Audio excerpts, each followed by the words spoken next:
in the minus. Is that to you the kind of the story of the game, or were there some other things that were more important than that? No, I think the story of the game is just our lack of defensive intensity from the start. You know, they scored 40 points in the first quarter, and so they got into such a great rhythm, and they were clearly the aggressors. We expected them to come out and play like this because of their loss, you know, in Utah a couple nights ago.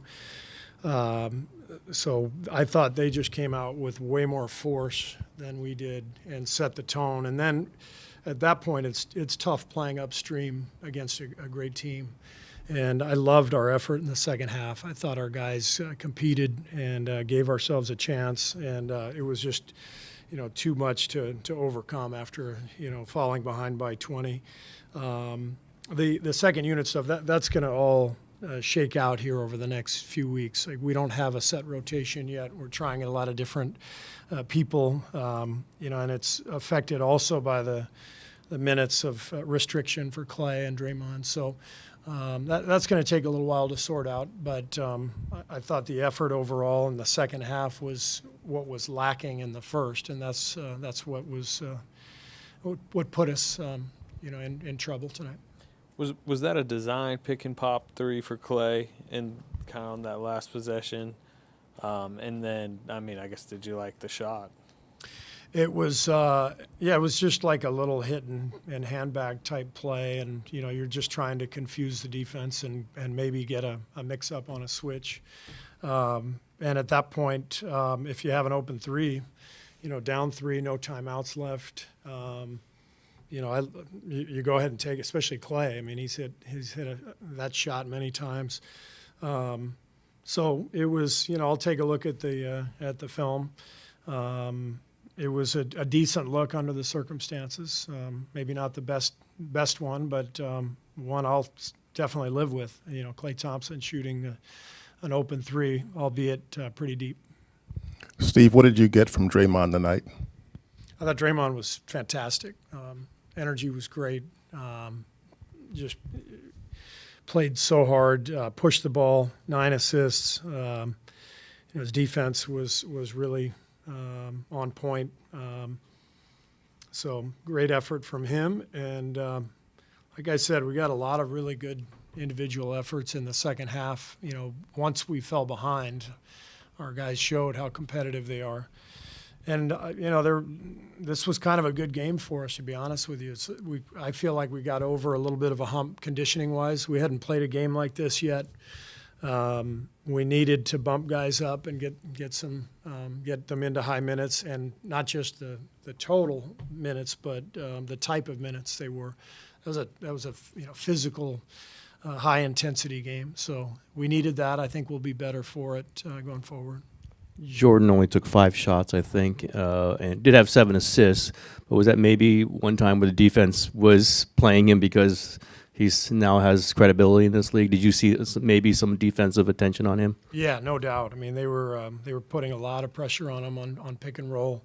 Denver did a really good job, you know, in this offseason, adding Bruce Brown and KCP, 2 big physical defenders in the backcourt. I thought they did a good job on Jordan, and you know, with our second unit, and we're still in the midst of sort of finding an identity with that group, and that'll help Jordan. But in the meantime, he's going to have a target on his back. That's what happens when you get really good and, you know, win a championship and play like he did in the playoffs and sign a big contract. This is how it works. So we'll try to help him. And we'll start finding an identity with that second unit, and he'll be playing with both groups, and he'll be fine. One of the things you seem to be trying to sort out with that second unit is you want Kuminga at the 3 in the first half, replaced him with Moody in the second half. Is that maybe the pivot point right now with that second you're trying to figure out most? Yeah, I mean, I think you know, that group played pretty well together in the preseason with J.K. and JaMychal and James, and so we wanted to give it a look.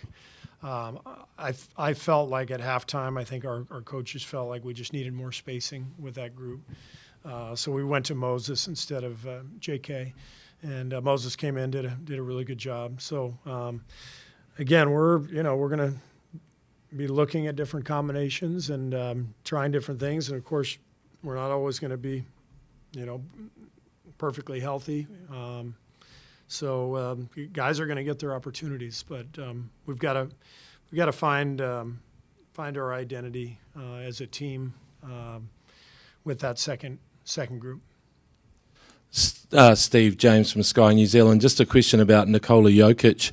Do you think is defending against a 7-foot point guard your kryptonite? And what can teams do about that?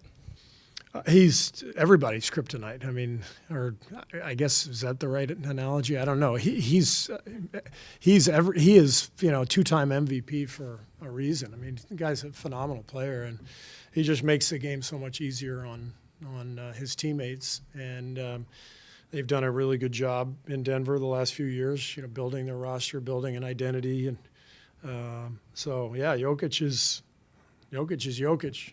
I don't know of any other team that gives him a hard time. So, hey Steve, with about 2 minutes left, Steph inbounded the ball to Draymond. He was in the corner, and you had some better shooters on the floor. Were you happy with that play call, or do you feel like something better could have been done there? Which one was it? Full court or half court? It was like down. At, down at the Nuggets. Yeah. Yeah, it was like about shot clock. Yeah. There's about like one and a half seconds left. With 1.5 seconds, it's a little tough, but yeah, we look for a couple things out of that set, and Draymond got a decent look. It was close, so you live with that.